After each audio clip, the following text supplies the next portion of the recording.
ऐसे आप लोग मैं देवतन अग्रवाल। दोस्तों अभी मेरे पास एक सैमसंग का मोबाइल है, वो है A12, ठीक है। और ये डेड कंडीशन में कस्टमर से इस पर काम हुआ है, क्योंकि देखो सील निकली है तो काम हुआ है, हम ये नहीं बोलेंगे काम नहीं हुआ। और CPU और इसका जो एमएमसी होगा या यूएफएस होगा, अभी हमें पता करना है कि इसके अंदर एमएमसी है यूएफएस है, सब मैं आपको बताऊंगा। तो ये बेसिकली क्या इस पर काम करना है, इस पर काम करना है, तो सारी चीज़ें आज हम इस पर डायग्नोस करेंगे। ये वीडियो आपके लिए बहुत ज़्यादा इंपॉर्टेंट होने वाला है, ठीक है। सबसे पहले तो हम इसके अंदर चार्जिंग एम्पियर देखेंगे, इसका कितना हमें चार्जिंग एम्पियर मिल रहा है। तो देखिए मैंने यहाँ पर चार्ज में लगा दिया है और अब मैं यहाँ पर आपको एम्पियर दिखाना चाहूँगा। देखिए तो यहाँ पर हमको एम्पियर जो मिल रहा है वो 0.20 मिल रहा है।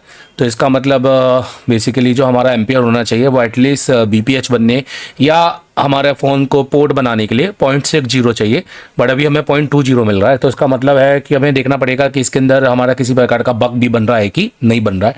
क्योंकि अगर बग नहीं बन रहा है तो समझो कि ये 0.20 से थोड़ा सा नीचे ही रहता है। और इसमें पूरा डायग्नोस करते हैं, अगर बग बनता है तो फिर पोर्ट बनना चाहिए। और पोर्ट इसके अंदर बेसिकली ऑटो ही बनेगा, क्योंकि सैमसंग का मोबाइल है और सैमसंग के मोबाइल के अंदर इस तरह का पोर्ट नहीं बनता क्योंकि ये डाउनलोड मोड पे जाता है। चलो ठीक है, आओ इसको डायग्नोस करते हैं सैमसंग का A12। सबसे पहले मैं आपको बता दूं इसके अंदर एमएमसी लगा है या यूएफएस लगा है, उसके लिए हम क्या करने वाले हैं, ठीक है।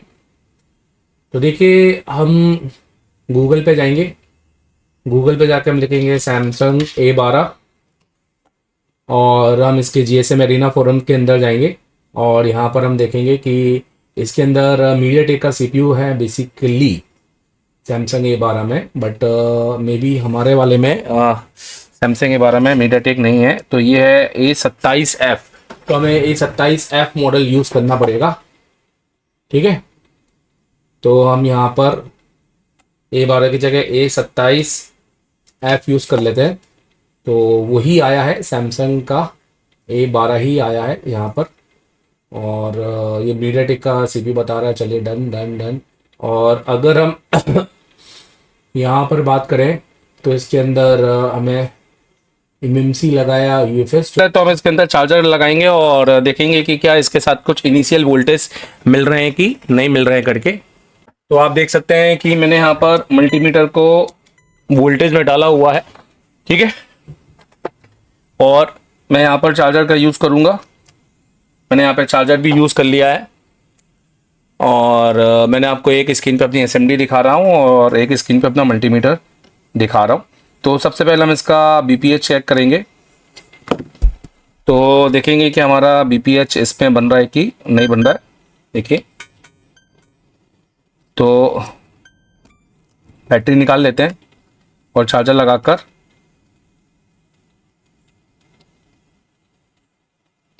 BPH चेक करेंगे सबसे पहले तो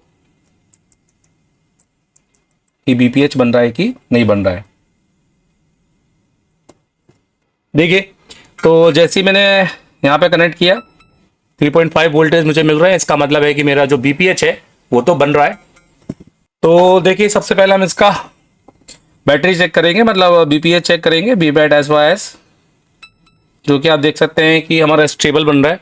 इसका मतलब है कि हमें DC टू DC में फिलहाल तो काम नहीं करना है। और हम यहाँ पे बक लाइन चेक करेंगे, देखिए हमारा यहाँ पे बक भी प्रोड्यूस हो रहा है, 2.0 स्टेबल है।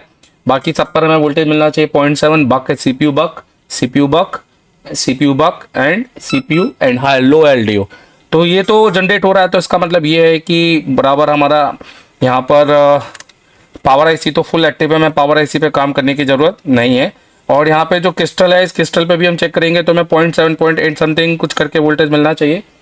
तो इस क्रिस्टल पे जो कि हमारा RTC लाइन होता है, ठीक है, ये देखिए 0.7 वोल्टेज मिल रहा है, जो कि क्रिस्टल भी हमारा एक्टिव है। तो यहाँ पर ये चेक करने पर तो पता चल गया है कि जो प्रॉब्लम है वो फिलहाल अभी हमारा CPU और UFS में दोनों में से किसी एक का है। क्योंकि देखो अभी इस फ़ोन के अंदर अभी हम सबसे पहले देखेंगे कि क्या कोई पोर्ट बन रहा है कि नहीं। अगर ये फ़ोन किसी प्रकार का पोर्ट नहीं बना रहा है तो हम इसका UFS निकालेंगे और चेक करेंगे कि CPU पोर्ट बना रहा है कि नहीं बना रहा। बहुत ईजी केस हो जाएगा हमारे लिए, ठीक है। तो जैसे कि मैं आपसे कह रहा हूँ कि अगर हम इसका बेसिकली क्या चेक कर लें एक बार पोर्ट, तो हमारे लिए काफ़ी आसान हो जाएगा। डिवाइस मैनेजर हम ओपन कर लेते हैं तो देखिए हमने डिवाइस मैनेजर ओपन कर लिया है और अब हम यहाँ पर डायरेक्ट डीसी से कनेक्ट करते हैं और देखते हैं कि क्या किसी प्रकार का ये पोर्ट बना रहा है कि नहीं कर। तो हम यहाँ पे चेक करेंगे।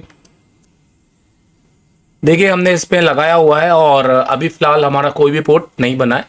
तो इसका मतलब ये है कि बेसिकली अभी हमारा बग तो बन रहा होगा, बग हमारा पोर्ट नहीं बन रहा। तो इसका फॉल्ट सीधा सीधा जाता है सीपीयू की ओर।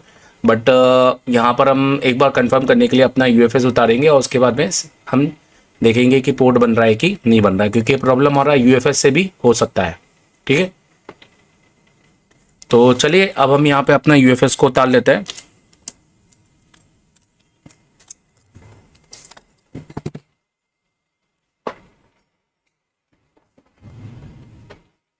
कि आप में से कोई भी अगर मुझसे पढ़ना चाहता है, ठीक है, तो मेरा ये कोर्स परचेस कर सकता है। ये मेरा, आप सबसे पहले आपको मेरे प्ले स्टोर में जाना पड़ेगा, मैं आपको बता देता हूँ। तो मेरा play store Asia telecom mobile course करके है। प्ले स्टोर में जाइए और एशिया टेलीकॉम मोबाइल कोर्स करके रखिए। तो ये एप्लीकेशन को इंस्टॉल कर लीजिएगा। 15,000 लोग यूज़ कर रहे हैं करीबन इसको अभी फ़िलहाल। तो इसके अंदर ये कंप्लीट कोर्स के अंदर जाना, रजिस्टर करने के बाद तो इस अभी फ़िलहाल ये है ना, आपको इंस्टॉलमेंट में भी मिल जाएगा। मतलब मैं आपको बता दूं, पहले इंस्टॉलमेंट में नहीं था, पर अभी मैंने इसको इंस्टॉलमेंट में भी कर दिया है। मतलब आप इसको 5,000 रुपये देके भी एसेस कर सकते हैं और उसके बाद फिर आपको 10,000 की 2 इंस्टॉलमेंट देनी है। टोटल 25,000 रुपये का ये आपका कोर्स है, जिसके अंदर ऑफलाइन आप घर बैठ के आप मेरी ऑनलाइन और ऑफलाइन दोनों क्लासेस का मजा ले सकते हैं, जिसके अंदर फ्लैश 64 भी है। पूरा कोर्स, मतलब एक कोर्स में बहुत सारे कोर्स हैं। ये कंप्लीट कोर्स इसलिए मैं इसको बोलता हूँ क्योंकि इसके अंदर फ्लैश 64 भी है, इसके अंदर सॉफ्टवेयर यूएफआई EasyJetix भी है, डीएसओ है, डीएसओ के अंदर यूटीडी भी है और डू चैनल और 4 चैनल और हैंटेक भी है। कंप्लीट कोर्स है भाई इसके अंदर। ठीक है, मल्टीमीटर भी है, कंप्लीट मल्टीमीटर के बहुत सारे जो मैं मल्टीमीटर यूज़ करता हूँ सबके मैंने डाले हुए हैं और टूल की इन्फॉर्मेशन भी है ये करके। और मेरे जितने अब तक के वेबिनार हुए हैं वो सारे वेबिनार भी मैंने यहाँ पे दिए हुए हैं। तो और आप मेरी फॉल्ट फाइंडिंग की क्लास में जाएंगे ना, तो आपको मेरा यहाँ पर ऑनलाइन और ऑफलाइन दोनों का कंटेंट मिलेगा। मतलब क्लास का एशिया टेलीकॉम का कंटेंट मिलेगा। अभी मैं कह रहा हूँ इसके अंदर आपका इंस्टॉलमेंट मैंने कर दिया है, तो आप पे में जाइएगा, इंस्टॉलमेंट पे आप ये इसको एसेस कर सकते हैं। ठीक है, चलिए तो अभी अपन आ जाते हैं इस फोन के अंदर और अभी फिलहाल देखते हूँ मैं क्या कर सकता हूँ। सीपीयू भी निकाल सकते हैं यार, देखो काम हुआ है ना। देखो यहाँ पर आप देखो, आपको यहाँ पर आई एम सॉरी, यहाँ पर दिख तो नहीं रहा होगा, यहाँ दिखते हैं। ये देखो ये काम हुआ है सेट के अंदर, दिख रहा है यहाँ पर। ये देखो एक पॉइंट पे ना मेरे ख्याल से जंपर डंपर लेने की कोशिश की गई है। मेरे ख्याल से या तो आईएसपी करने की कोशिश करके एक जंपर यहाँ से एक जंपर यहाँ से इस तरीके से जंपर मारने की कोशिश की होगी या जो भी है। तो काम तो हुआ है यार यहाँ पर, मैं ये नहीं बोलूँगा काम नहीं हुआ। सैमसंग का है और सैमसंग का यूएफएस इतना ख़राब नहीं होता है। अगर ये जो ये दूसरा होता तो फिर मैं बात समझता। माइक्रोन का होता ना तो मैं बिल्कुल बोलता कि यार माइक्रोन का यूएफएस तो ख़राब हो सकता है, सैमसंग का यूएफएस इतनी जल्दी ख़राब नहीं होता है।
देखिए इसके अंदर ना वाइट ग्लू होता है बेसिकली।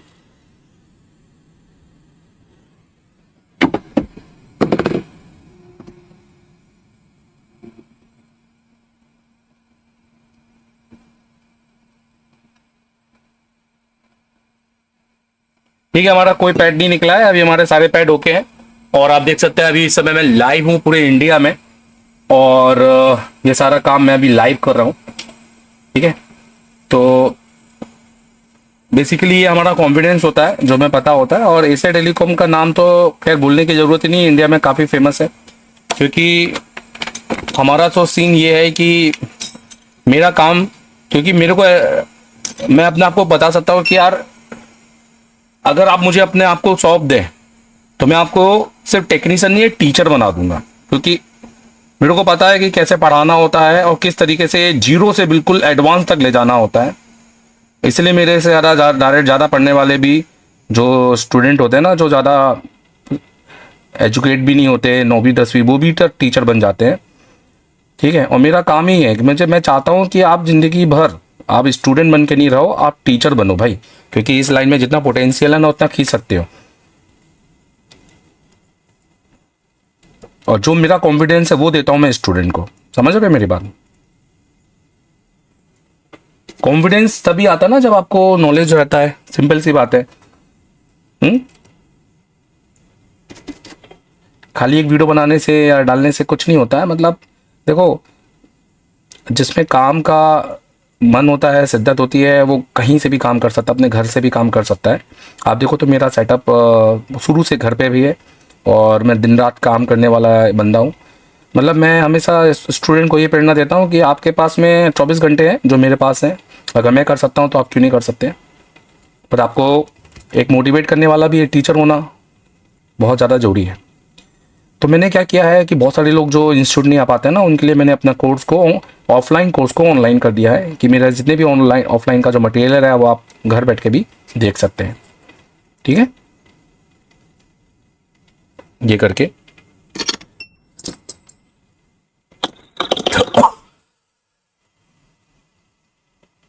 हेलो, राइट, आवाज़ आ रही है? माइक चेक करना होता है बार बार, कोई दिक्कत तो नहीं है। ये एक यूएफएस है। यूएफएस में जो प्रोटोकॉल होते हैं, अगर मैं बात करूं तो सिर्फ क्लाउड डाटा रीसेट को हटा दिया जाए तो उसकी जगह पे RSTX होता है इस तरीके से। बाकी वोल्टेज के प्रोटोकॉल सेम होते हैं, VCC VCC Q और VCC Q2 एक ऐड हो जाता है। और बाकी रैम के सारे प्रोटोकॉल, मतलब सारे वोल्टेज के जो पैड होते हैं वो लगभग सेम ही होते हैं, कुछ अलग नहीं होते हैं करके।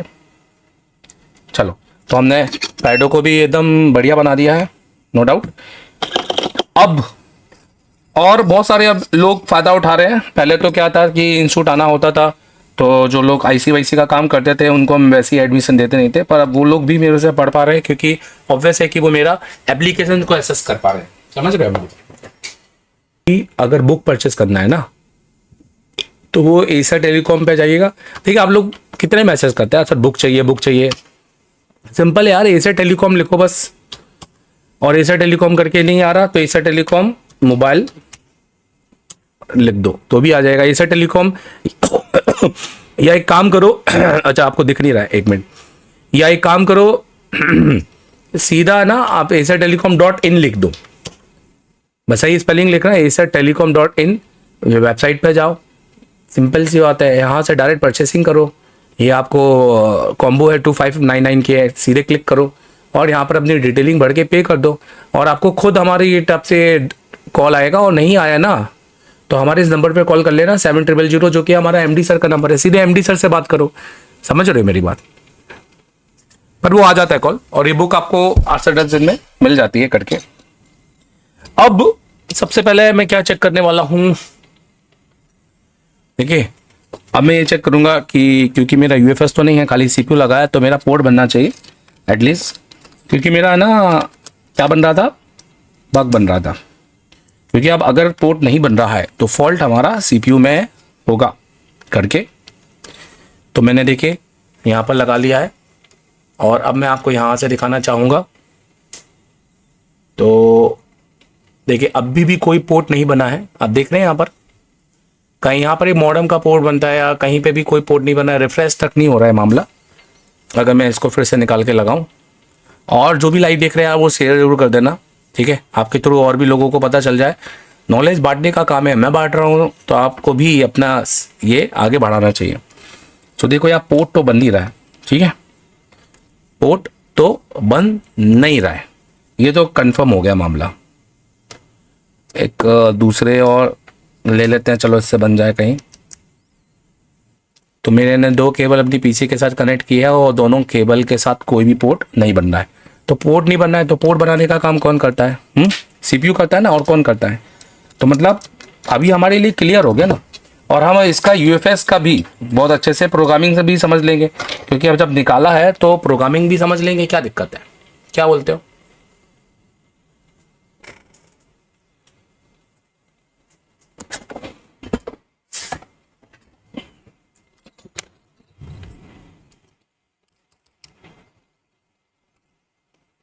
मैं तो बोलता हूँ मैं तो उसको प्रोग्राम करके डाल दूंगा, हाँ ज़्यादा अच्छा है।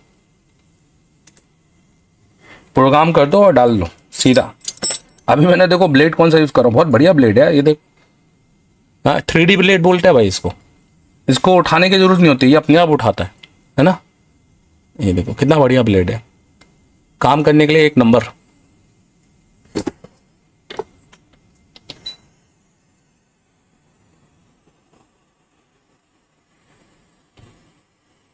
अब यही है, ये सीपीयू ऑलरेडी रिबोल ना हुआ हो ये पता चल जाएगा अंदर के पेज से।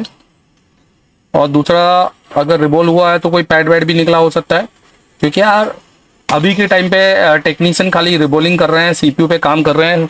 बस सीपीयू उठा दो, लगा दो, बस सर्किट नहीं। क्योंकि आप आधा अधूरा काम करके आप इन लोगों के ना मजदूर बन जाओगे जिंदगी भर, कुछ टेक्नीशियन या कुछ टीचरों के। अरे मैं कहता हूँ यार टीचर बनो यार, क्या दिक्कत है, क्या प्रॉब्लम है? वो कोई हार्वर्ड यूनिवर्सिटी से पढ़ के थोड़ी ना आए हैं कि तुम नहीं बन पा रहे हो। पर प्रॉब्लम ये है कि कोई टीचर अपना सब कुछ नहीं देने को तैयार है ना। अगर कोई टीचर अपना सब कुछ देने को तैयार हो तो ठीक है, समझ रहे हो?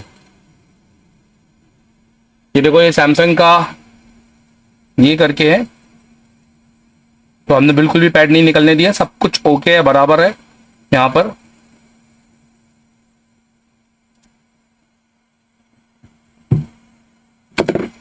क्या होता है ना, कोई भी टीचर नहीं चाहेगा कि आप टीचर बन जाओ भाई। आप उनको बाईपास करोगे तो फिर उनका धंधा पानी बंद हो जाएगा ना भाई।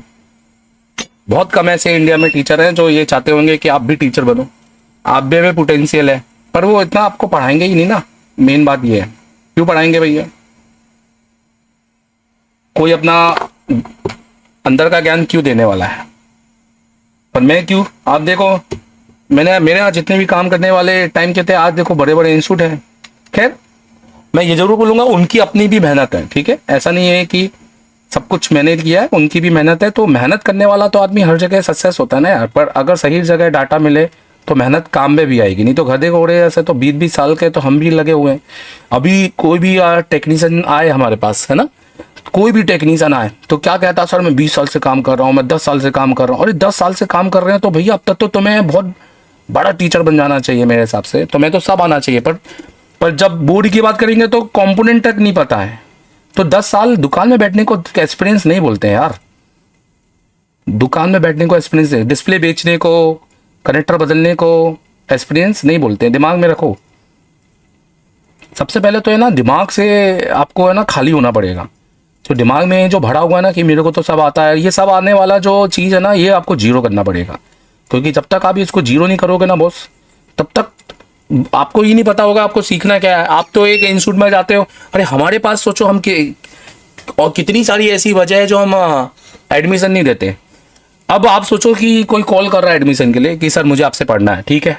अब कोई आदमी स्कूल में तभी जाता है ना जब उसको स्कूल में कुछ नहीं आता। फिर वो दूसरा लाइन बोलेगा, सर मुझे सब कुछ आता है, मेरा सब क्लियर है, बट मुझे दो थोड़ी बहुत चीज़ मतलब। और जब थोड़ा बहुत भी पूछने जाओ ना कॉम्पिटेंट, सर ये नहीं पता, सर वो नहीं। जब तुम्हें बेसिक ही नहीं क्लियर है तो थोड़ा बहुत मतलब ये वाली बात है कि क्यों अपने आप मियाँ मिट्ठू बनना। सीधा यार गुरु के सामने और भगवान और अपना खुदा जो होता है ना ऊपर, हमेशा उसके सामने खाली हाथ होना। कभी नहीं बोलना खुदा से या भगवान से कि मेरे पास सब कुछ है, मुझे किसी चीज़ की ज़रूरत नहीं है, ऐसा नहीं बोलना।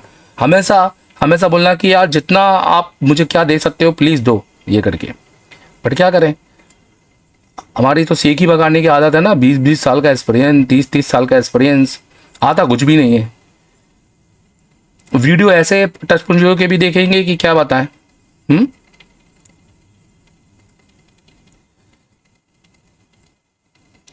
और फिर कम पैसे में किसी के यहाँ चले जाएंगे और अपना पूरा समय बर्बाद करके आ जाएंगे।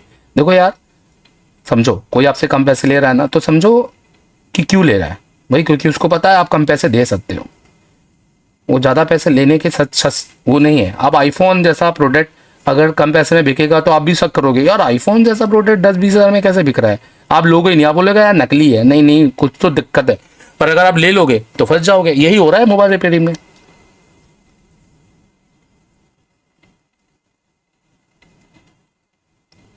खैर अभी ठंड आ गई है बहुत ज़्यादा। आप लोगों को मुझे बताइए, आप लोगों के शहर में ठंड आ गई है क्या? स्वेटर वेटर चालू हो गए आप लोगों के? अभी हमारे यहाँ तो ठंड आ गई है, पर दिन में नहीं है आज इतनी। हाँ, रात में देखो तो ठंड ज़्यादा है। अभी 3-4 डिग्री तो हो ही जा रही है। अभी आप लोग के शहर में जो जो देख रहा है मुझे बताइए, ठंड का लेवल कितना है, कितना परसेंट जा रहा है, और किस शहर में? जरा अपना शहर का नाम भी बताइएगा जो देख रहे हैं, मैसेज करके। ठीक है, अपना नाम भी लिख सकते हैं।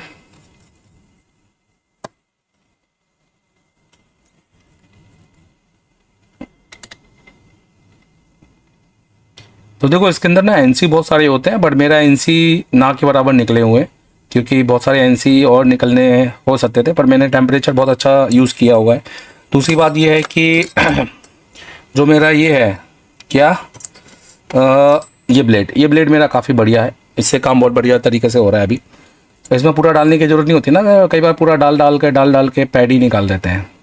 और ये वाले ब्लेड, ओहो हो भाई, जिनने भी इस वाले ब्लेड से काम किया उन्होंने तो अपने सीपीयू की ऐसी तैसी मचा दी, गंद मचा दी है। ये वाला, ये ब्लेड भाई आपको सीपीयू निकालने के लिए नहीं है, आप समझ रहे हो मेरी बात?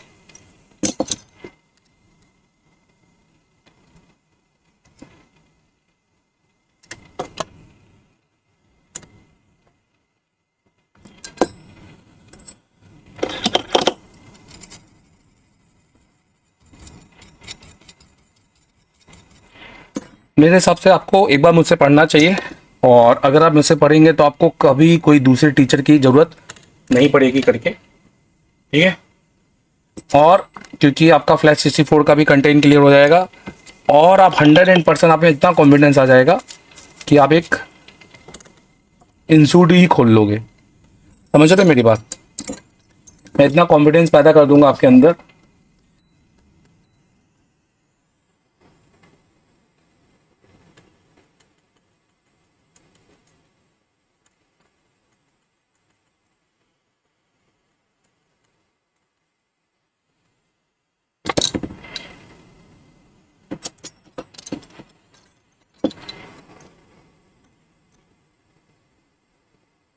और हमारे ऑफलाइन का थोड़ा सा फंडा अलग है ना।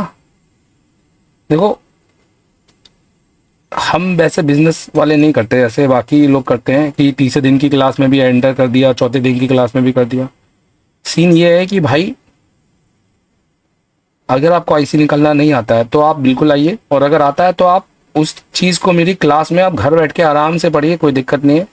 क्योंकि चीज़ वही है, आपको ऐसा फील होगा जैसे कि आप कहाँ बैठे हुए, आप तो बैठे हुए हैं क्लास के अंदर। सही है।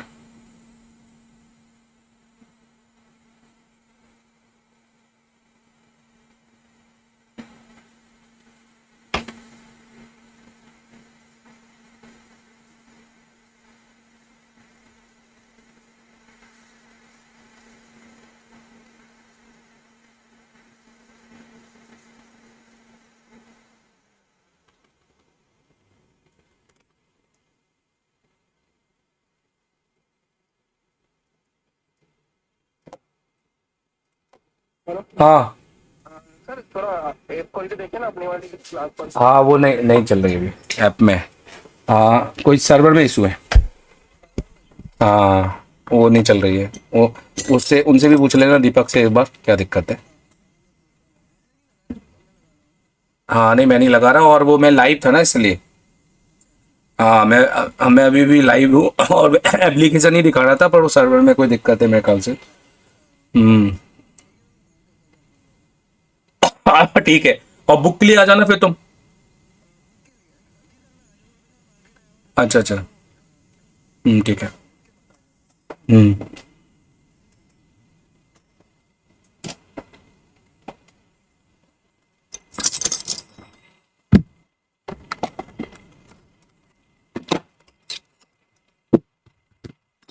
यार सीपीयू कहाँ रख दिया, बड़ी दिक्कत है। निकाल तो लेते हैं पर रख कहाँ देते हैं ये नहीं पता। ओहो हो। टेक्नीशियन लोग की ये बड़ी दिक्कत है, आईसी। ये रहा। आप लोग की भी आईसी घूमती है कि नहीं घूमती?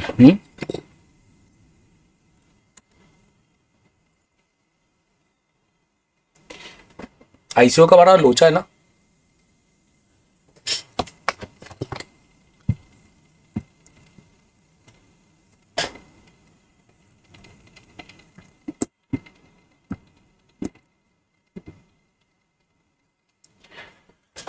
तो चलो, अब ये वाइट पेस्टेड है, अब इसमें थोड़ा बस दिमाग में ये रखना है कि क्या, कि आपने हाई टेम्परेचर यूज़ नहीं करना है। अगर हाई टेम्परेचर यूज़ करोगे तो दिक्कत हो जाएगी, क्योंकि सैमसंग के सीपीयू जल्दी जाते हैं। हम्म? तो हम चैनल 1 यूज़ कर लेंगे अपना चैनल। हाँ चैनल 1।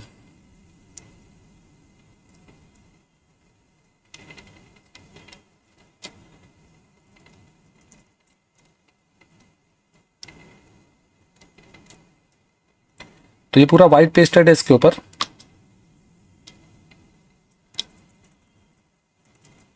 ये दिख रहा है आपको, ये पूरा वाइट पेस्टेड है।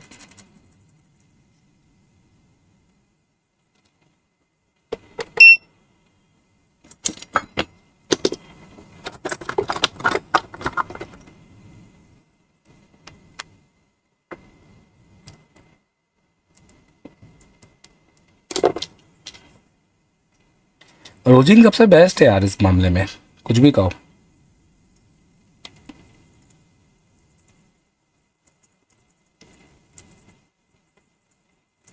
समझ रहे हो?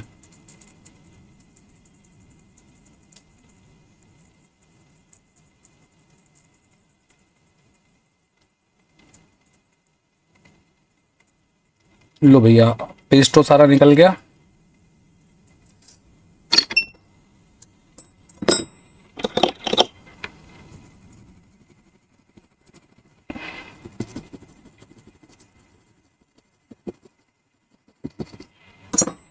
और जो भी देख रहे हैं लाइव जरूर शेयर कर देना, क्योंकि मैं फेसबुक में भी लाइव हूँ, यूट्यूब में भी लाइव हूँ, ऑलमोस्ट सब जगह लाइव हूँ।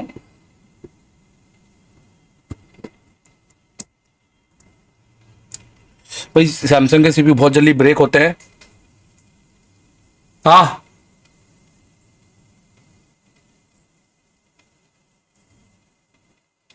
हाँ।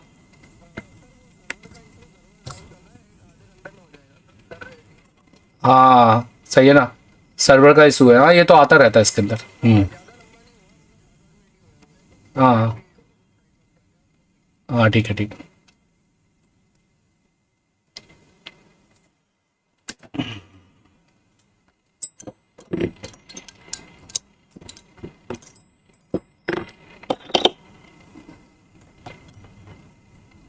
अगर आप मुझे लाइव पहली बार देख रहे हैं तो आप थोड़ा सा मेरी लिस्ट में जाइएगा, तो आप देखिएगा मैं बहुत बार लाइव आता हूँ और बहुत सारी नई नई चीज़ें लाइव में बताता हूँ।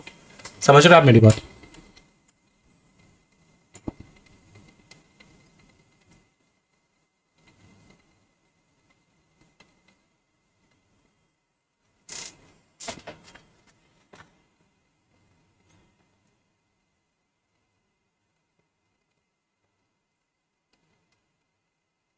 तो सैमसंग का सीपीयू अगर डैमेज भी हो गया ना तो कोई दिक्कत नहीं है। सैमसंग का सीपीयू ना चेंज हो जाता है, बट आपको ना नंबर ध्यान देना है सैमसंग के सीपीयू का, जो आपका नंबर क्या सही होना चाहिए। जैसे यहाँ पर 3830 करके है ना, तो ये नंबर आपका सही होना चाहिए, और 2132 वर्जन हो सकता है इसका। ठीक है। तो अभी फिलहाल देखेंगे कोई स्टेंसिल है कि नहीं है, नहीं तो यूनिवर्सल से रिवॉल्व करना पड़ेगा।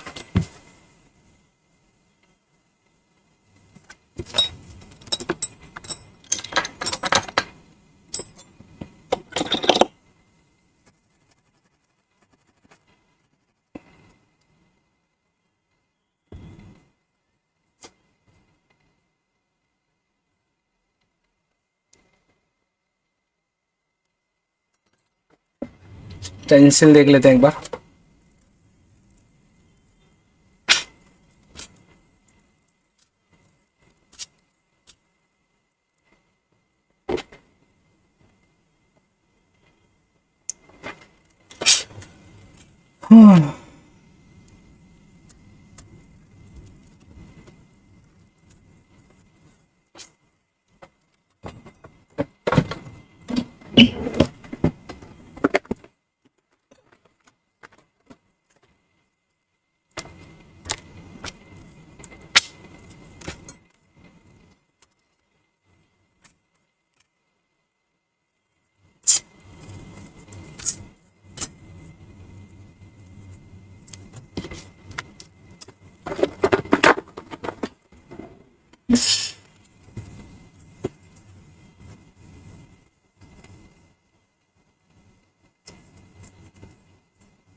क्या बात है, मिल गया चीज।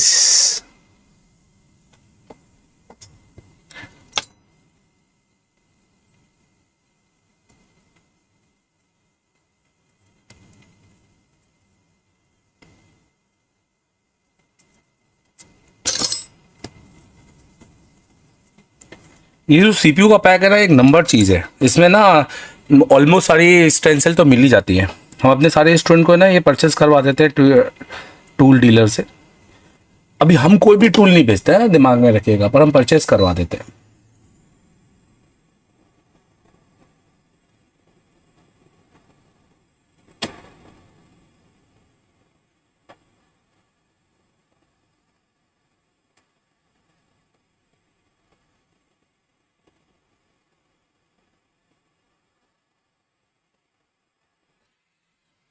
सैमसंग में बॉल बहुत ज्यादा ड्राई रहते हैं, ठीक है।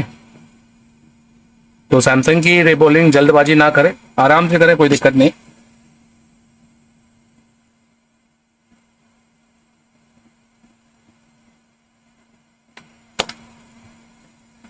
अच्छा, A12C ये जो होता है ना फोन, ज्यादातर ये ना लाइट सेक्शन के लिए आता है। इसके जो लाइट के एनोड के कैप्स होते हैं ना, 50 वोल्ट वाले, ठीक है, वो तो वो कैप्स ज्यादा जल्दी तक खराब हो जाते हैं, करके लीकेज हो जाते हैं ना। अभी कैसा है ना, कैपेसिटर लीकेज चेक करना नहीं आएगा तो कैसा चलेगा।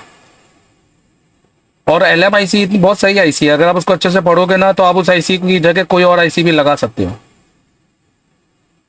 LM IC क्या करती है, डिस्प्ले भी बनाती है और साथ में लाइट भी बनाती है ना, समझ रहे हो मेरी बात।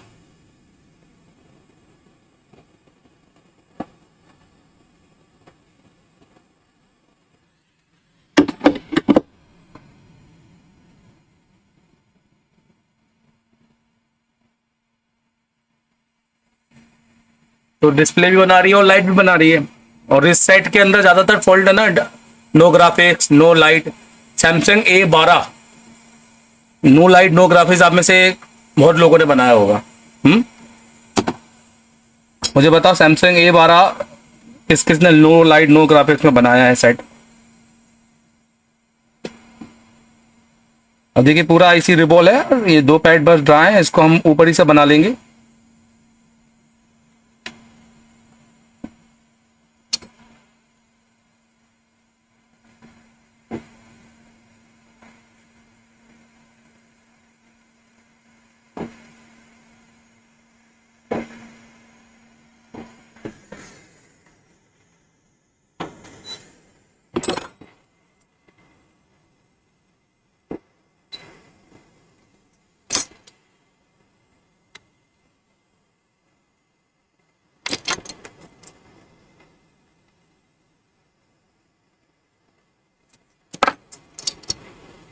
देखिए, वाला पैड तो लग गया है, ठीक है।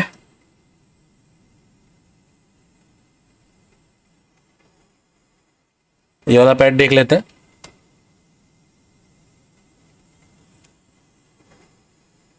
एयर बहुत कम रखनी है इस टाइम पे आपको। देखिए ये वाला पैड भी लगा गया है। चलो डन, चलो रिबोलिन डन। ज्यादा कोई झंझट नहीं होना हुआ। ये आप देख सकते हैं सीपीयू पूरी तरीके से रिबोल हो चुका है।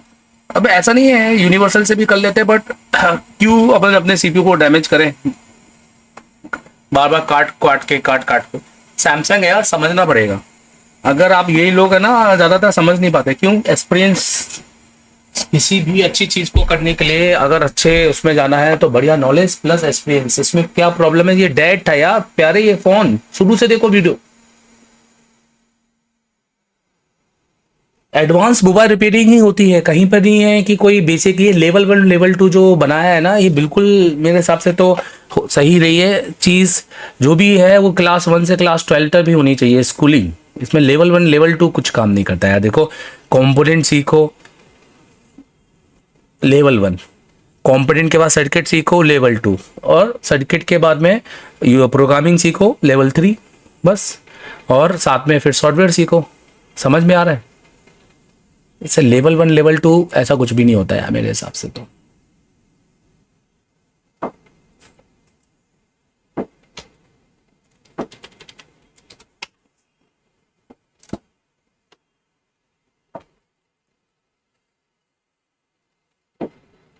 ये तो दुनिया भर की बातें हैं, मतलब आप समझो कि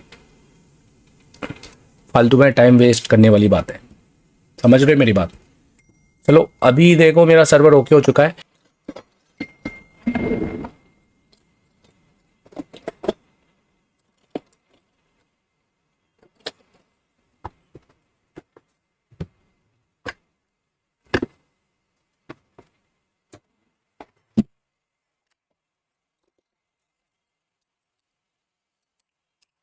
सीपीयू फिट करेंगे।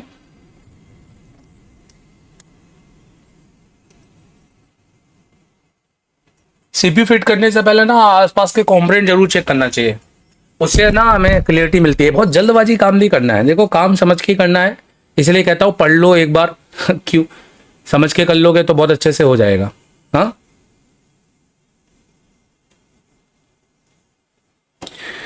तो कैसे करेंगे सीपीयू जज? बोर्नियो से करेंगे भाई। देखो ये बोर्नियो के बाद में रजिस्टर देख लो, जैसे ये 2 निकले हुए हैं अभी। हमारे इसमें हम देख लेंगे तो ये देखो यहाँ पर, ये देख रहे हैं यहाँ पर इस रजिस्टर के बगल में, सही है 2 NC है। तो कुछ इसी तरीके से सीपीयू देख लो, क्या दिक्कत है? बार बार वही चीज़ के लिए क्यों परेशान होना, मैं ये बोलता हूँ।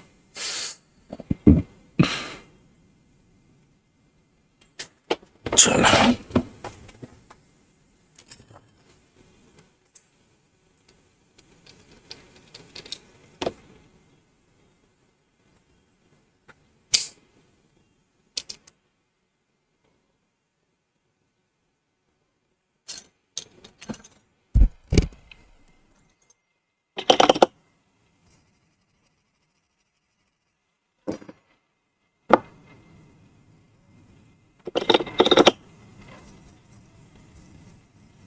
देखिए अभी के डेड फोन में जब तक आप सीपीयू, आपको लग रहा है ना सारे सब पे काम हो चुका है, सीपीयू पे काम हो चुका है, एमएमसी पे काम हो चुका है, यूएफएस में काम हो चुका है, तो भैया समझो सामने वाले ने अगर वो रिटर्न कर रहा है ना, तो समझो कि उसको पूरा काम नहीं आता है, मतलब सर्किट नहीं आता है। और यही वो जिंदगी भर टेक्नीशियन है। अगर आप सर्किट पे काम कर लोगे ना, तो आप वो वाला काम तो करोगे, साथ में आप टेक्नीशियन से फिर आप थोड़ा बहुत रिपेयरिंग पढ़ाने भी लग जाओगे। बहुत कोई रॉकेट साइंस नहीं है मेरे भाई। सबसे पहले हम इसका नोज कट पॉइंट पता करेंगे। तो नोज कट पॉइंट ऊपर की ओर है, इधर है, सही है। अभी इसको भी क्लीन करना पड़ेगा क्योंकि दोनों साइड ना पेस्ट नहीं होना चाहिए। अभी दोनों साइड पेस्ट हुआ तो मैटर बड़ा हो जाएगा ना, समझ रहे मेरी बात? क्योंकि पेस्ट नीचे भी है और फिर पेस्ट ऊपर भी है, मूव कर जाएगा इसी। और ये क्या है, वाइट पेस्टेड पूरा सेट आता है, देखा जाए तो नॉर्मल ब्लैक पेस्टर से भी काफी भारी और काफी बेकार होता है, क्योंकि इसके पैड जल्दी निकलते हैं ना यार।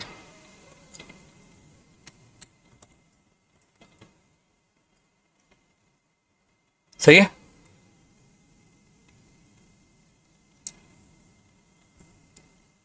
अब हमें कॉर्नर्स देखने पड़ेंगे, जो कि मैं हमेशा कहता हूँ कॉर्नर्स देखो और ऐसे फिट करो, ऐसा नहीं कि सीधा लगा दिया कहीं से भी।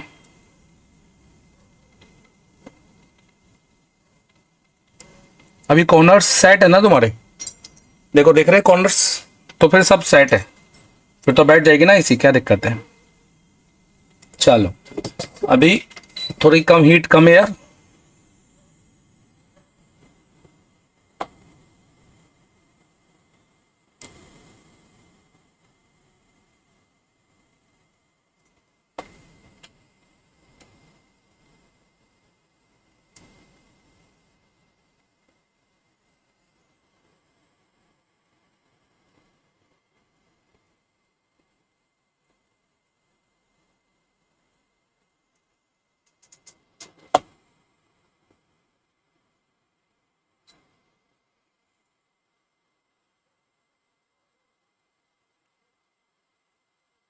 तीस से 40 राउंड मारना है।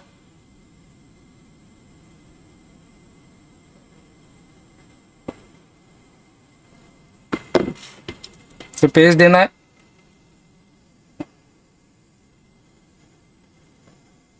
बोथ साइड, फिर 30 से 40 राउंड। रुकना नहीं है।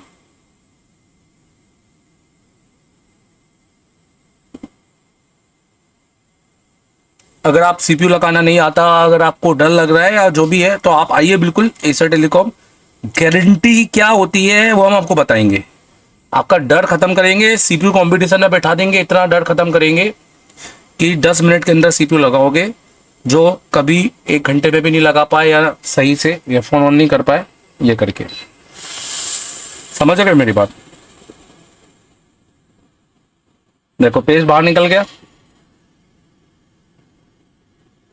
टच करेंगे,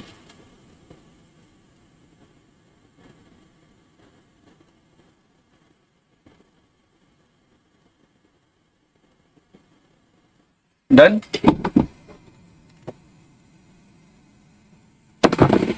ओके अब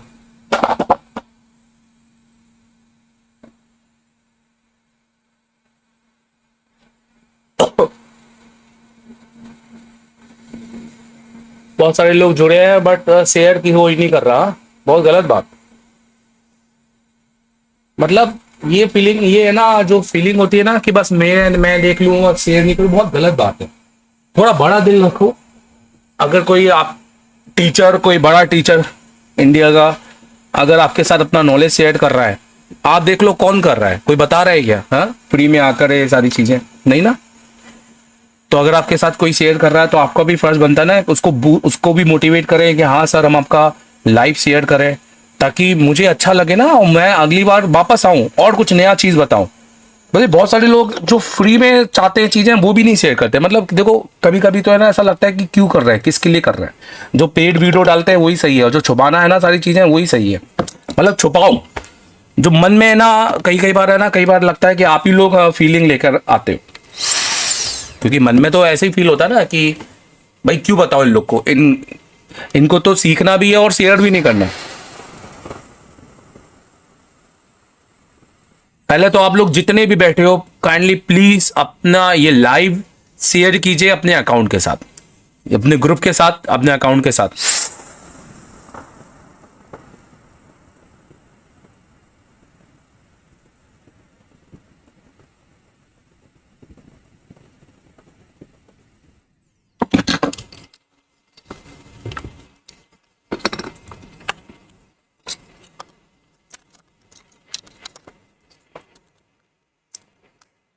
अभी हमने यूएफएस नहीं लगाया है, ध्यान दीजिएगा, ठीक है।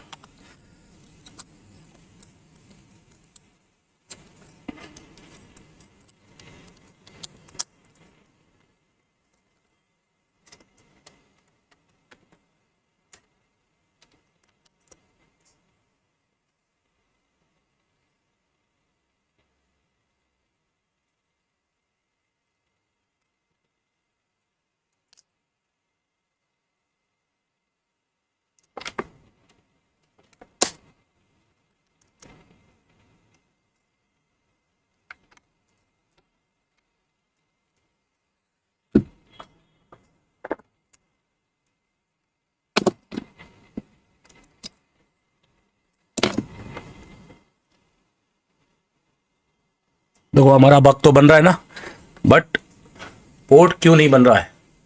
तो मैटर यही है, हमें देखना है पोर्ट बनना चाहिए ना भाई। अब इसमें हमारा जरूरी नहीं है, हमारा सबबोर्ड या यूएसबी की लाइन भी प्रॉब्लम कर सकता है, बट हमारा फ़ोन तो डेड ही है ना। तो अब एक बार यूएफएस लगा के एक बार चेक करते हैं क्या दिक्कत है। क्योंकि अगर मैं अभी बात करूं तो देखिए ज़रा,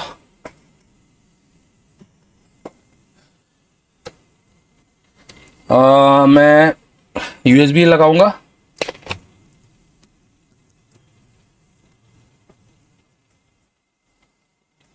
और चेक करूंगा बग वोल्टेज। देखिए बग आ रहा है ना, क्योंकि अगर सीपीयू सही से नहीं लगा होता या फिर जो भी दिक्कत होती तो बग बनता नहीं ना, क्योंकि सीपीयू बग को रोकता। तो बग बन रहा है मेरा, कोई दिक्कत नहीं है। अब एक बार ट्राई करते हैं, बट पहले इस पे काम कर लेते हैं फिर बाद में। अभी सीपीयू आखिरी में फिर से उतार के अब सीपीयू की पैडलाइन चेक करेंगे और सीपीयू पर आने वाला वोल्टेज चेक करेंगे, अगर भले इसका डायग्राम हो या ना हो। क्योंकि आसान है यार, कुछ भी रॉकेट साइंस नहीं है, चीज़ों को समझना एक बार पड़ता है बस आईसी का नंबर के साथ। सबका डाटा आपका पढ़ा हुआ है, बट पढ़ना आना चाहिए। अगर आप पढ़ने आ रहे हो ना, पढ़ने में आ रहा है आपके, तो बस सब आसान है। तो बहुत सारे लोग जो एंड्रॉयड करते हैं ना, वो आगे जाके आईफोन बहुत अच्छे से कर लेते हैं, पर जो लोग सीधा आईफोन में जाते हैं ना, वो एंड्रॉयड में कभी नहीं आ पाते, क्योंकि उसको एंड्रॉयड काफ़ी उलझा हुआ लगता है। आप देखो कि ज़्यादातर लोग आईफोन करने के बाद, जबकि वो कॉम्प्लिकेटेड होता है, उसके बाद भी एंड्रॉयड नहीं कर पाते और करना भी नहीं चाहते। दुनिया 2017 मॉडल है भाई इसके अंदर, है 217 मॉडल होते हैं इसके अंदर। वो भी परेशान है कि भाई क्या क्या करें हम। ये करके, और उधर उधर कितने हैं गिन चुन के हथेली पे, 8 10 11 12 15। और हैंड स्किल आपकी सही है तो बस आपने स्वाइपिंग मार दिया, खेल खत्म। कैसे भी करके फ़ोन तो ऑन होना ही है। अगर आपका सीपीयू ब्रेक है फिर वो कभी फ़ोन ऑन ही नहीं होगा। पर अगर सर्किट से मैटर है तो वो ऑन ही नहीं कर पाते। क्यों? क्योंकि सर्किट नहीं पता भाई। बहुत कम लोग जानते हैं सर्किट। बहुत डेज में बहुत सारे टीचर हैं, मैं ये नहीं बोलूँगा बहुत अच्छे टीचर है आईफोन के, बट आपको एंड्रॉयड शुरुआत पहले करनी चाहिए, फिर आईफोन पे जाना चाहिए। उससे आपका सर्किट क्लियर होगा, समझ क्लियर होगी।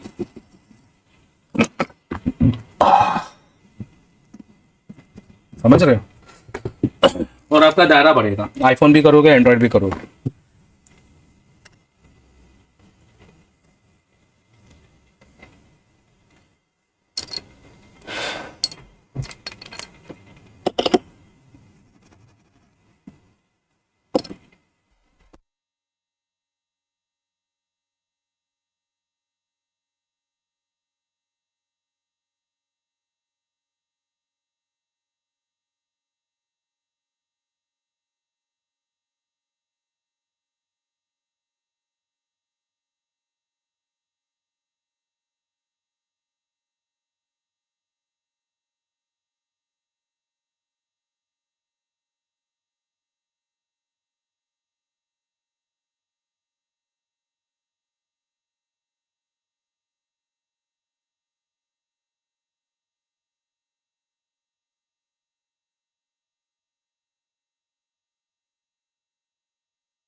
तो आईसी रिवॉल्व कर दी है, बट इसको अभी लगाएंगे नहीं, ठीक है। हम इसको टेस्ट करेंगे। अब आप लोग मुझे बताओ, आपको इसको जेटेक से समझना है या फ्लैश 64 से समझना है? मुझे कमेंट करके बताओ, मैं किससे समझाऊं? यूएफएस है ये सैमसंग का, जेटेक या फ्लैश 64? बताइए, कमेंट करके बताइए कि आपको इसकी प्रोग्रामिंग जेटेक से समझनी है या फ्लैश 64 से समझनी है। मैं फिर से पूछ रहा हूं।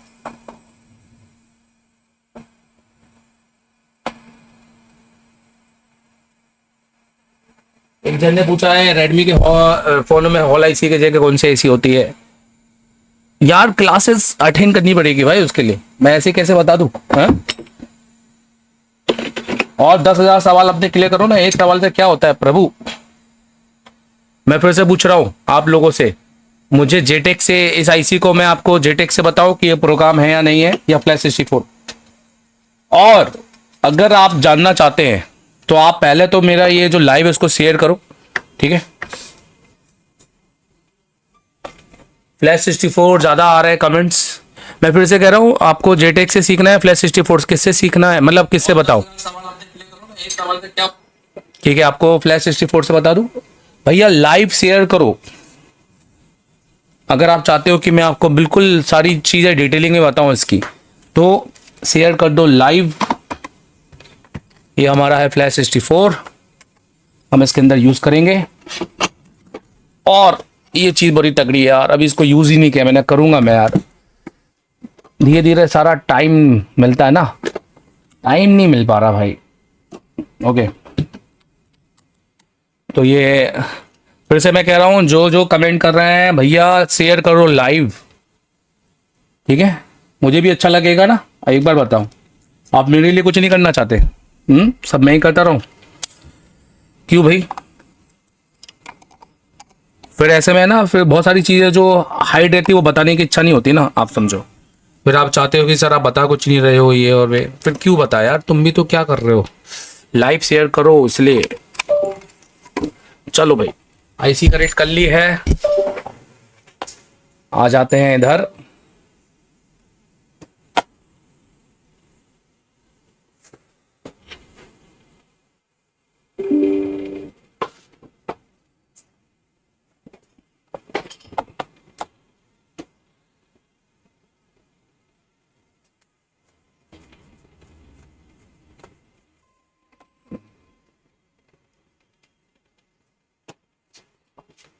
तो ये फ्लैश 64 हमने खोला हुआ है, हम इसको कनेक्ट कर रहे हैं।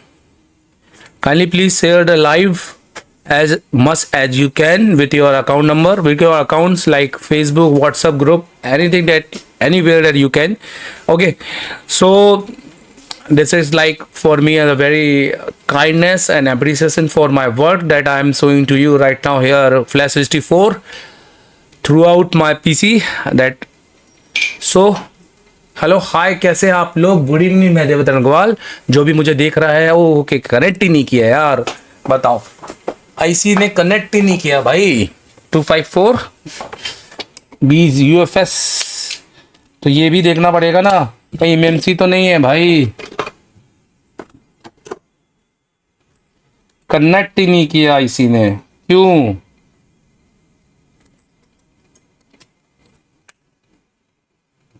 गूगल भी सही नॉलेज नहीं देता ना भैया। एक आईसी कनेक्ट किए, फिर से देखते हैं। ओके, तो निकल गया भाई, कनेक्ट हो चुका है। एक एमएमसी है, नॉट अ यूएफएस। तो भैया कनेक्ट हो चुकी है। अभी हम इसके बारीकियां डिटेलिंग के बारे में देखेंगे, क्या हमें मिल सकता है, क्या हमें नहीं मिल सकता है। ओके, और ये वीडियो मैं बाद में अपने यूट्यूब चैनल पे भी डालूंगा, सो नो डाउट देख लेना। सबसे पहले शुरुआत यहां से करेंगे।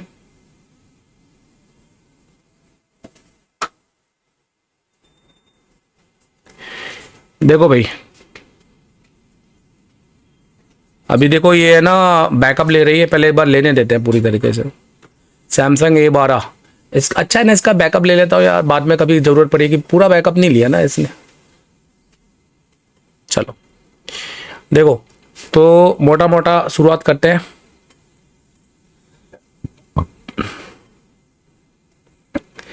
सबसे पहले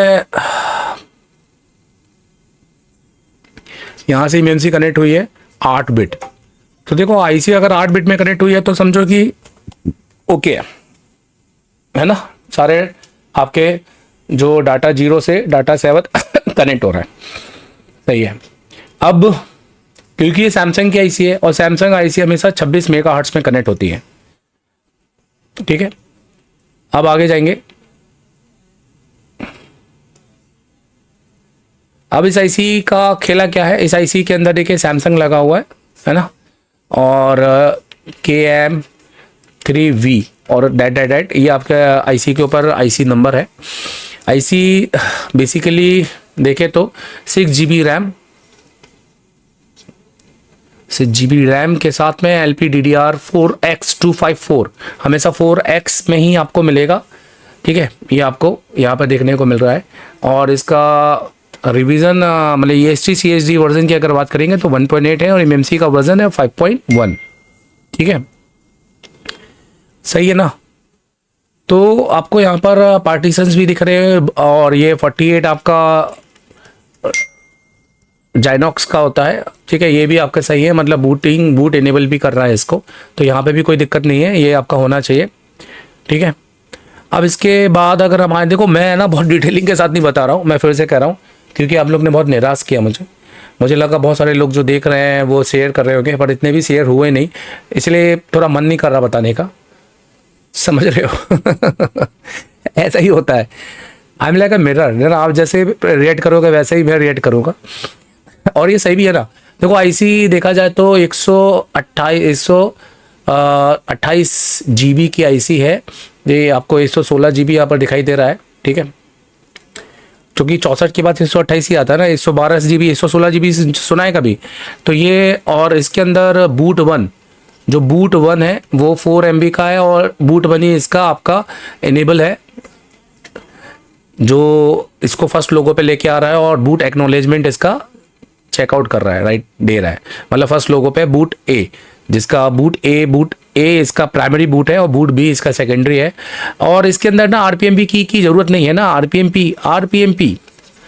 RPMB replay protection memory box which is not usable for Samsung.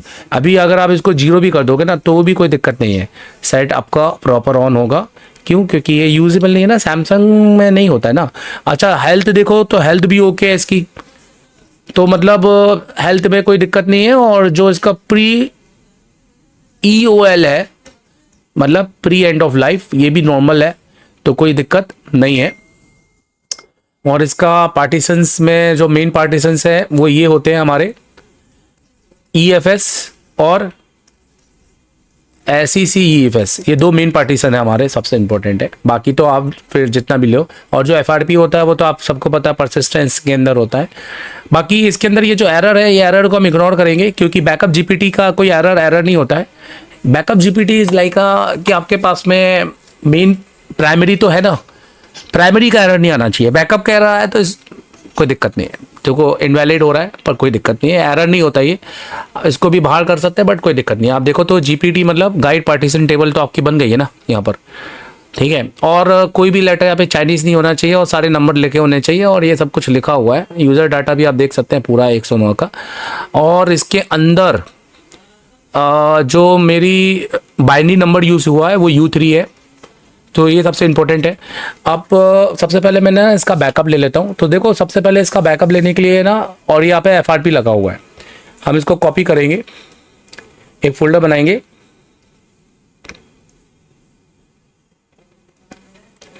और फोल्डर का नाम रखेंगे और A12 127 ही लिख देते ना, क्या दिक्कत है, मॉडल के नंबर के साथ हो जाएगा। और यहाँ पर सबसे पहले हमें लॉग सीट लेना है, टेक्स्ट डॉक्यूमेंट लॉग सीट, और इसमें हम ये डाल देंगे। ये डालना बहुत जरूरी है, इससे हमारे पास क्या है ना, सारी डिटेलिंग रहेगी। अगर हम ये नहीं डालेंगे तो बड़ी दिक्कत हो जाएगी ना यार, समझ रहे हो। ठीक है, ये हो गया डन। जब भी खोलेंगे ये खुलना चाहिए, तो एक बार खोल के देख लो। अब हम इसका सबसे पहले बूट ए ले लेते हैं। तो हम क्या ना बैकअप ले रहे हैं। बैकअप लेना भी तो जरूरी है ना भाई। अगर आप बैकअप नहीं लोगे तो फिर दिक्कत हो जाएगी। सैमसंग के अंदर बैकअप चाहिए। तो बूट भी हमने ले लिया, EST CSD भी ले लेते हैं ताकि हमें EST CSD और बूट भी अगर नहीं भी आया तो भी फ़ोन ऑन होता है। पर क्यों टेंशन वाला काम करना है जब आपके IC आपका कनेक्टेड है। तो अब भविष्य में मेरे पास कभी भी सैमसंग ये बार आया ना तो मेरे को टेंशन नहीं लेना, मेरे पास में ऑलरेडी टेस्टेड बैकअप रहेगा। सीधा डालूंगा, सेट मेरा लोगो पे जाएगा और सीधा काम। समझ रहे हो। RPAB की ज़रूरत नहीं है, FFE फाइल की ज़रूरत नहीं है, क्योंकि हमें इसका किसी भी तरीके से हेल्थ रिपेयर नहीं करना है। अब हमें यूज़र चाहिए तो यूज़र को फुल ले सकता हूँ स्किप यूज़र डाटा करके। चलो कितना आएगा, 6 GB ले लेते हैं। देखिए ये इसलिए होता है क्योंकि इसमें एक्सक्लूड डाटा रहता है, मतलब डाटा को हटा दो तो ये फ्लैश फाइल है। अब इस कंडीशन में से फ्लैश फाइल डाउनलोड करने की जरूरत नहीं पड़ेगी ना। इन केस अगर ये फ़ोन मेरा डाउनलोड मोड पे जाता भी है तो मेरे पास फ्लैश फाइल अलग से U3 की मेरे पास फ्लैश फाइल है जो कि मैं इसमें फ्लैश कर दूंगा। और आपको U3 की करना नहीं तो फिर बाइनरी एरर आ जाएगा। अगर आप हार्डवेयर और सॉफ्टवेयर पे काम नहीं कर रहे हैं तो फिर आप समझो कि आप ना डैड बना पा रहे हैं, और अगर आप जब ये नहीं बना पा रहे हैं तो फिर आप जिंदगी भर टेक्नीशियन हैं और आप टीचरों के गुलाम हैं। टीचर बनो, गुलाम नहीं। समझ रहे हो।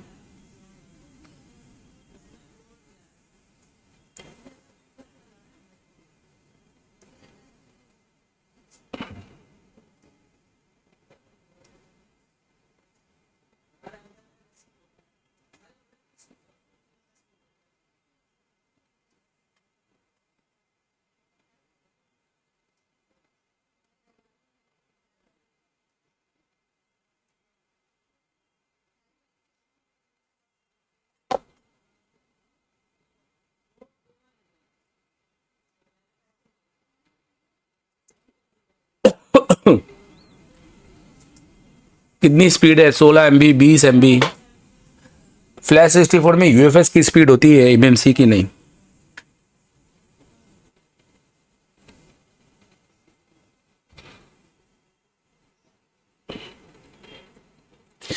बाकी यार मैं सोच रहा हूँ कि छोटा बैकअप ले लेता हूँ, बहुत टाइम ले रहा है। ठीक है, तो हम यूज़र पे जाते हैं और 1-2 GB का या बैकअप ले लेते हैं।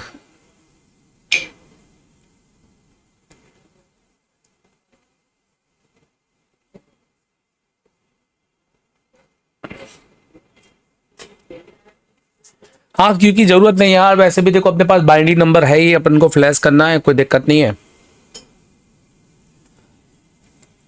बहुत टाइम से हो गया, 1 घंटे के ऊपर ज़्यादा हो गया ऑनलाइन, तो फिर मैटर बन जाता है, वीडियो बहुत बड़ा बन जाता है और लाइव काम करने में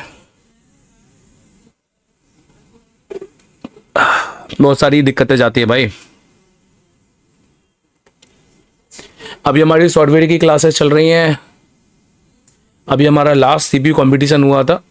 अगर आपको नहीं पता और आप नहीं देखते हो तो देखना चालू करो भाई। मैं आपको यहाँ से दिखाता हूँ, ठीक है। हमारे फेसबुक चैनल पे जाओगे तो आपको सब पता चल जाएगा।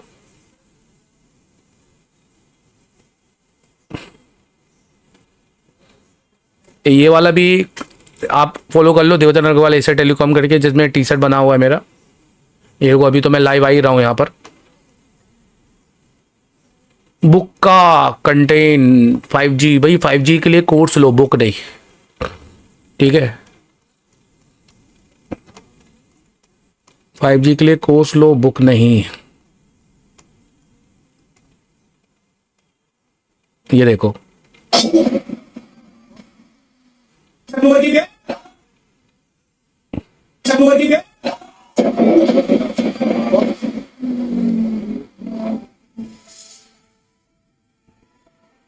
ये हमारा CPU कंपटीशन हुआ था।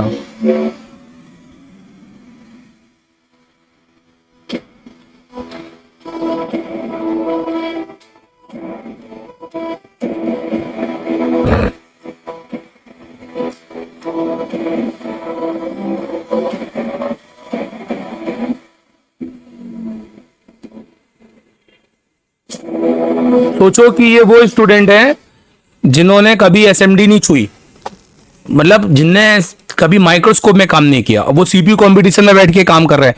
क्योंकि हमने ना इनसे इतनी बार सीपीयू लगवा दिया लाइव, इतनी बार, क्योंकि आपको पता है ईसा टेलीकॉम रात के 11-12 बजे तक काम करता है और लाइव स्टूडेंट से काम करवाता है, इतनी बार करवा दिया। और ये काम कोई नहीं दिखाता भाई, सारे टीचर अपना चेहरा यार, अपना पीपीटी यार ये सब दिखाते हैं, पर अपना काम कोई नहीं दिखाता। ये देखो, ये पहला आया हुआ था, मैं बता रहा हूं, ये देखो ये पहला आया था, ये सेकंड, और इतने 7 मिनट के अंदर सीपीयू लगाया है।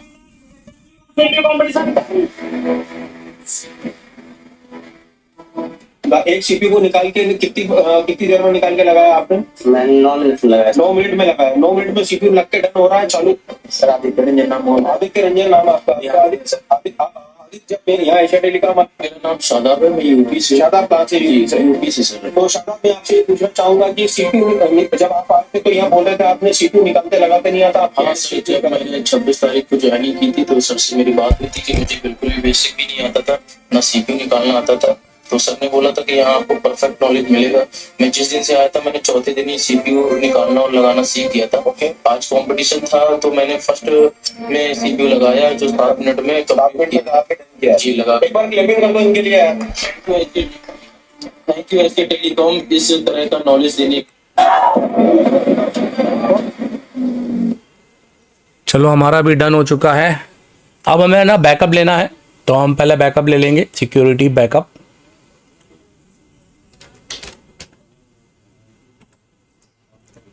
इसमें देखो ये तो बहुत सारी फाइलें दे देता है, पर जो मेन है वो ये 2 फाइलें हैं, EFS और SEC EFS। सैमसंग में बहुत ज़्यादा बैकअप नहीं होता, छोटा ही बैकअप होता है, तो कोई दिक्कत नहीं है। आपको बैकअप मिल जाए तो बहुत बड़ी बात है, क्योंकि सैमसंग में बैकअप नहीं मिलता ना, बहुत दिक्कत है। क्योंकि सैमसंग में फिर इतनी आसानी से ये सब नहीं बनता। ये देखो ये सारा मेरे पास आ चुका है, तो कोई दिक्कत नहीं है। अब इसके अंदर FRP भी लगा हुआ ना, तो हम इसका FRP फॉर्मेट डिसाइड कर सकते हैं इन केस। अभी एटलीस्ट ये फ़ोन हमारा ऑन होगा तो विदाउट FRP ऑन होगा, कोई भी लॉग या पैटर्न ये करके नहीं लगा होगा, डाटा भी चला गया होगा।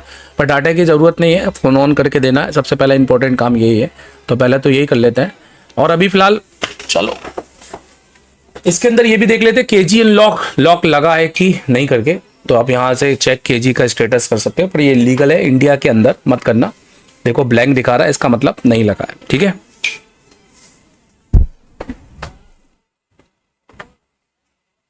तो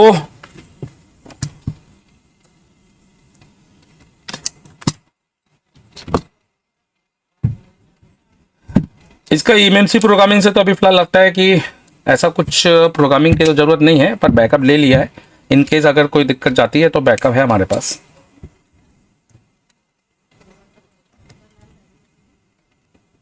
ठीक है। तो IC फिट कर देते हैं और देखते हैं कि अभी क्या मैटर है।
देखो हमने अभी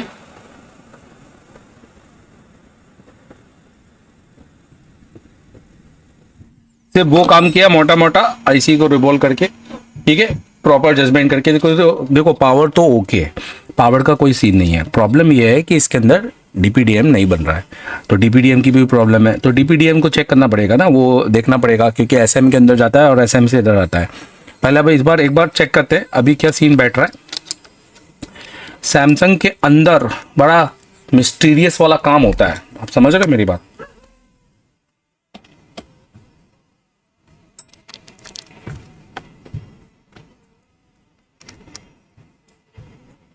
तो यहाँ पर देखेंगे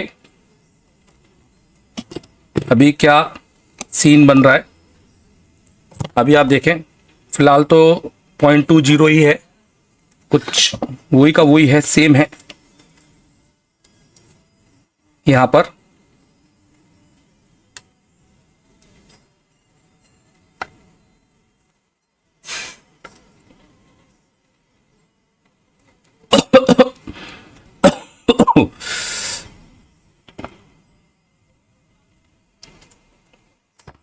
थोड़ी देर ऐसे ही रखेंगे इस बार।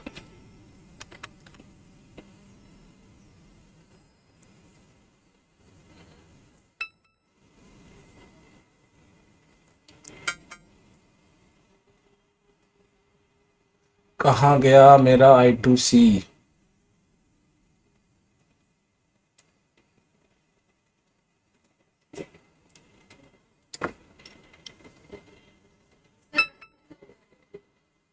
ठीक है,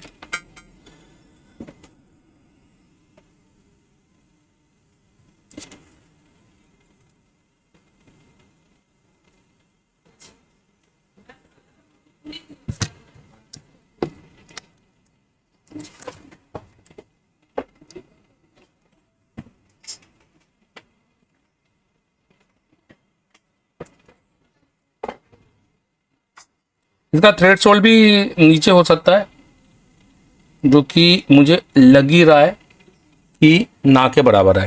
थोड़ा सा चार्ज स्टेटस भी 0 रहता है ना, क्योंकि यार देखो कुछ भी नहीं ले रहा। थोड़ा इसको बूस्ट करते हैं, ठीक है, थोड़ा सा इसको बूस्ट करते हैं, चले कोई नहीं।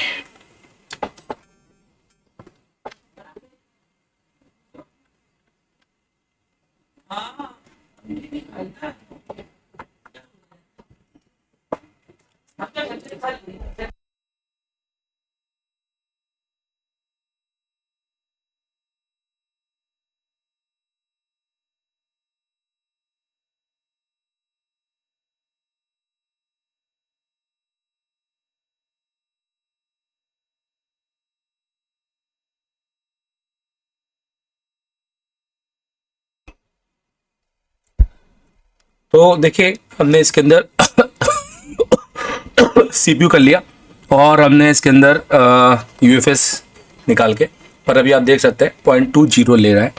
तो इसका मतलब ये है कि अभी भी ये प्रॉपर तरीके से ऑन नहीं हो रहा है। और क्योंकि सबसे इंपॉर्टेंट है ना, ये ना पोर्ट नहीं बना रहा है। सीपीयू जब तक पोर्ट नहीं बनाएगा ना, तब तक दिक्कत ये रहेगी। अब आपने देखा कि मैंने इसका जो सीपीयू निकाला था और चेक किया था, ये बग तो स्टेबल रख रहा है, क्योंकि अगर सपोज सीपीयू सही से नहीं लगा होगा ना, तो मेरा बग बनता नहीं। ये देखिए बग स्टेबल रख रहा है, तो इसका मतलब ये है कि अब हमें इसमें ये चेक करना है, इसका डीसी टू डीसी और इसका यूएसबी एक बार लाइन चेक करना है, क्योंकि डीपीडीएम की लाइन या सीपीयू के कुछ प्रोटोकॉल्स, मतलब अब बेसिकली हम सीपीयू के पर्सनली वोल्टेज मैं चेक करूंगा इसके अंदर सारे जाइनॉक्स के, कि जो सीपीयू को मिल रहे हैं कि नहीं मिल रहे हैं करके।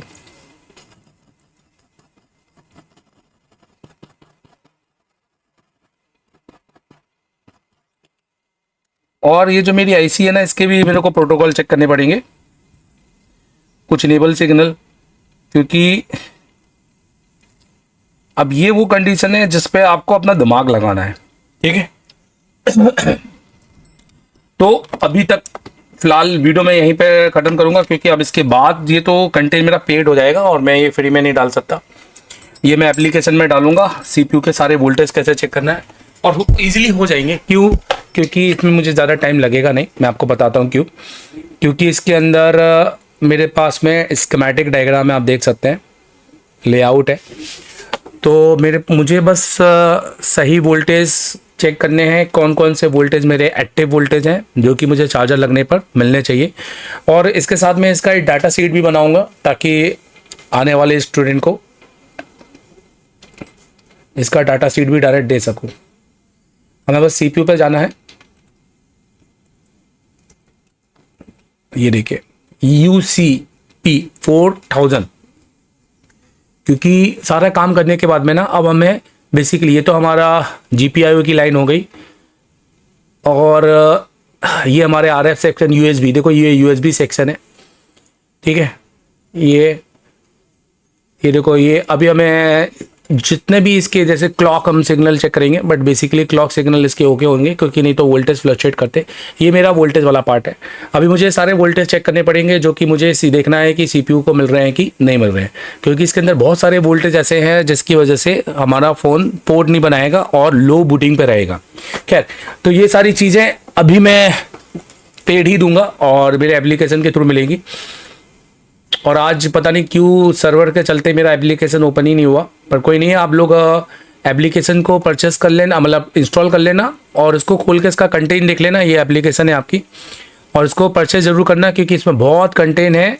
और कल ही मैंने इसके अंदर OnePlus 9 का टच डाला हुआ है। OnePlus 9 Pro का टच कैसे काम करना है, एकदम 5G लेवल पे, ठीक है। ये मैंने कंटेंट डाला हुआ, देखिए खुल गया है, ये देखिए। तो पूरी एकदम रॉ मटेरियल क्लासेस है यहाँ पर, जिसको हम बोल रहे हैं ना OG क्लासेस। देखिए ये बिल्कुल। तो देखो, जो असली रजिस्टर्ड का, ये आपको ऑफलाइन की क्लास, आपको ऐसा लगेगा जैसे आप सामने बैठे हुए हो। रजिस्टर्ड का अब है 7 से 8 घंटे की क्लासेस है यार। अपना बेसिक क्लियर कर लोगे, अपना एडवांस क्लियर कर लोगे, एक नहीं अब 11 महीने का देखोगे कंटेंट, पुराने और नए, ठीक है। और कल मैंने ये देखिए इसके अंदर एडवांस चार्जिंग सेक्शन के अंदर तो मैंने क्या ही कितनी सारी चीज़ें डाली हैं, आप सोच नहीं सकते। Samsung, SPD, Infinix, MTK, Realme, Oppo, Qualcomm के अंदर ही आप देखो, यहाँ 5G के अंदर ही तो बहुत सारे PM के साथ में सर्किट, सैमसंग, ठीक है। और कल जो मैंने डाला है वो मैं आपको बताता हूँ कल ही में, जिन ने परचेस किया है वो कल जाके उसमें देखिए। कल मैंने इसके अंदर टच, ये देखिए OnePlus 9 Pro, ये टच सेक्शन इसमें डाला है मैंने। का मिल रहा है कैसे अपना 1.8 किसी भी वोल्टेज, जो कि बेसिकली टच करने के टाइम पे डिस्प्ले, ठीक है, पूरी तरीके से, सिर्फ इससे नहीं डायग्राम से भी पढ़ा है मैंने इसको। 1.8 आपको देखिए है, और ये आपका 1 नंबर का है, ठीक है। और इसके अंदर मैंने सारे LDO बाईपास करना सिखाए हैं, मतलब जो भी अगर ये देख लेगा तो उसके लिए इजी हो जाएगा टच। तो ये जाके आप इसको इंस्टॉलमेंट में परचेस करना। अभी आपको लग रहा है इंस्टॉलमेंट कैसे क्या है, तो मैं आपको बता देता हूँ एक बार जाने से पहले, क्योंकि इस फ़ोन के अंदर भी मुझे अब केस स्टडी करनी है। अब मैं आज रात में यही फ़ोन लेकर बैठूंगा, क्योंकि देखो अभी जब हमने CPU और वो सब रिवॉल्व कर लिया और सब कुछ हमारा बग बन रहा है, तो हाँ, इसका मतलब है कि हमारा एक्टिव होना चाहिए, ठीक है। आईफोन के अंदर आपको अगर ये चीज़ इंस्टॉल करनी है तो आपने ऐप के अंदर जाना है, और अभी आपका मेरा iOS का भी एप्लीकेशन आने वाला है जो 10 दिन के अंदर आ जाएगा। तो आपको यहाँ पे क्लास पल्स, अभी तो फिलहाल क्लास पल्स, बाद में फिर मेरा iOS का ऐप भी आ जाने वाला है।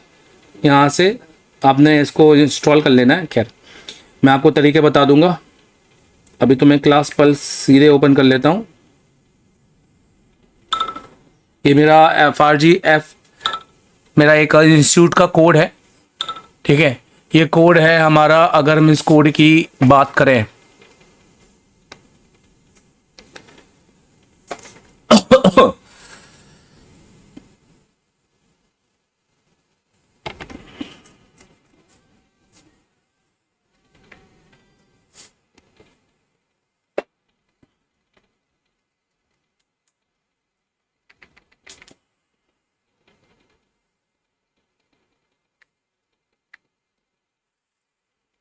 X HAQZ। फिर आपको अपना नंबर डालना है।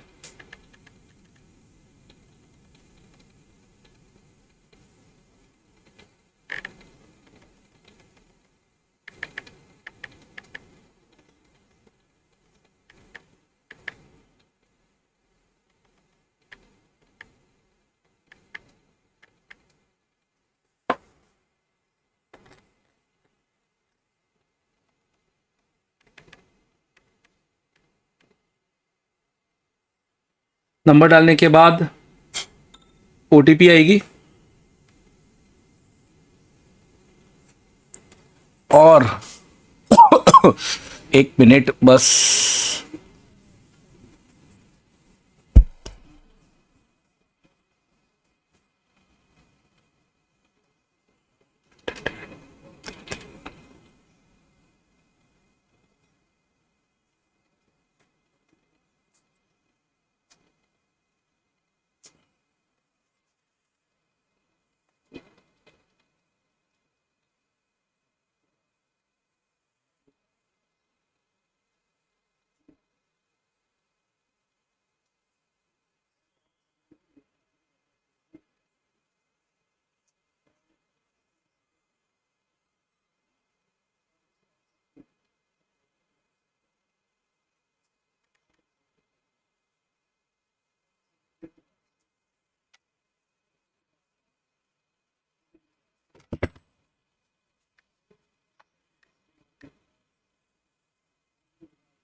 देखिए खुलने के बाद जब आप इसके अंदर जाएंगे ना तो आपको यहाँ पर पे इन इंस्टॉलमेंट होगा। ये देखिए आप 3 इंस्टॉलमेंट में इसको दे सकते हैं, 5,000, फिर एक हफ्ते बाद फिर आपको 2 इंस्टॉलमेंट में एक करके देनी है। तो इंस्टॉलमेंट में हो गया मामला, तो आप इसको ईजिली अब एक्सेस कर सकते हैं। आपको पूरा पैसा एक साथ नहीं देना, इंस्टॉलमेंट में चाहिए दीजिए, जो काफ़ी आसान है।